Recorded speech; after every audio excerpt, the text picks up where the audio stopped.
শালা জানোয়ারের বাচ্চাটা ডাকলুম এখনো এসলো না। এই সায়ন, বাবা দেখতে শিগগির যায় নাহলে মারবে নি। বাবা বাহ দেখছিলে? এই জানোয়ারের বাচ্চা, তোর এখন ডেকেছি আমি? তোর কখন ডেকেছি বল দিনি? বাবা আমি খেলা করছিলুম, ওই জন্য লেট হয়ে গেছে। কি বলতো তাড়াতাড়ি বলো। জানোয়ার, আজকে যে তোর বোনের রাখি যাস সে কথা কি তোর খেয়াল আছে? যা ঘরে টাকা টাকা রয়েছে ওইখান থেকে টাকা নিয়ে যা, নিয়ে একটা ছাগল কিনলে আয়। আর দেখিস ছাগলটা দেখে শুনে কিনবি, একটা ছেলে ছাগল নিয়ে আসবি, ছেলে ছাগল।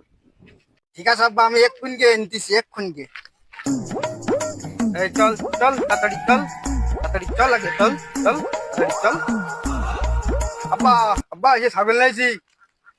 नहीं नहीं नहीं नहीं सारुण के यहाँ कुछ तो गड़बड़ है। সারা জানোয়ার, এ কি ছাগল কিনলে আইছিস? তোর বললুম ছেলে ছাগল কিনলে আসছিস, তুই কি ছাগল কিনলে আইছিস রে? কেন আব্বা? এই তো দাঁড়িয়ে রয়েছে, দাড়ি, তার মানে ছেলে ছাগল দাঁড়িয়ে রয়েছে। এই জানোয়ার, দাড়ি থাকলেই ছেলে হয়? ও সামনের দিকটা দেখলি, তুই ওর পেছন দিকটা দেখলি? চাপ বাসে পেছন তো দেখা হয়নি।